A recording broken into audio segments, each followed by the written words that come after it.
Sharjah എമിറേറ്റിലെ പാട്ടക്കരാറുമായി ബന്ധപ്പെട്ട പുതിയ നിയമനം പ്രഖ്യാപിച്ചു. എമിറേറ്റിലെ പാട്ടക്കരാറുകൾ പുറത്തിറക്കി 15 ദിവസത്തിനകം അംഗീകരിക്കാൻ ഭൂവുടമകൾ ബാധ്യസ്ഥരായിരിക്കും.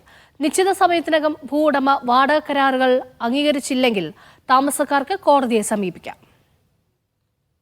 UAE സുപ്രീം കൗൺസിൽ അംഗവും ഷാർജ ഭരണാധികാരിയുമായ Sheikh doctor Sultan bin Muhammad Al കാസ്മിയാണ് ഉത്തരവ് പുറപ്പെടുവിച്ചത്. വാടക കരാറുകൾ അംഗീകരിക്കണമെന്ന് ഭൂവുടമയോട് ജഡ്ജിക്ക് ആവശ്യപ്പെടാനും നിയമം വ്യവസ്ഥ ചെയ്യുന്നുണ്ട്. താമസം, വാണിജ്യം, വ്യവസായം, പ്രൊഫഷണൽ തുടങ്ങിയ ആവശ്യങ്ങൾക്കായി വാടകയ്ക്ക് കൈമാറുന്ന എമിറേറ്റിലെ എല്ലാ കെട്ടിടങ്ങൾക്കും പുതിയ നിയമം ബാധകമാണെന്ന് ഷാർജ ഗവൺമെന്റ് മീഡിയ ഓഫീസ് അറിയിച്ചു.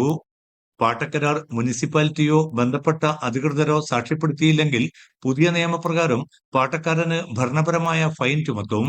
പാട്ടക്കരാർ സാക്ഷ്യപ്പെടുത്താനും നിശ്ചിത ഫീസും ഫൈനും അടയ്ക്കാനും ഭൂവുടമയെ നിർബന്ധിക്കാൻ മുനിസിപ്പാലിറ്റിക്ക് ജഡ്ജിയോട് ഏതു സമയത്തും അഭ്യർത്ഥിക്കാം.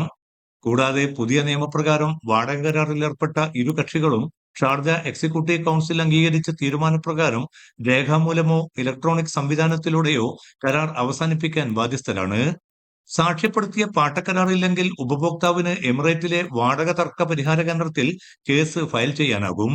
കൃഷിയിടങ്ങൾ, റെസിഡൻഷ്യൽ ആവശ്യങ്ങൾക്കായി സർക്കാർ അംഗീകരിച്ച സ്ഥലങ്ങൾ, വാടകയില്ലാതെ ജീവനക്കാർക്ക് താമസിക്കാനായി കമ്പനി അനുവദിക്കുന്ന കെട്ടിടങ്ങൾ എന്നിവയ്ക്ക് നിയമം ബാധകമായിരിക്കില്ല. Media 1 Sharjah.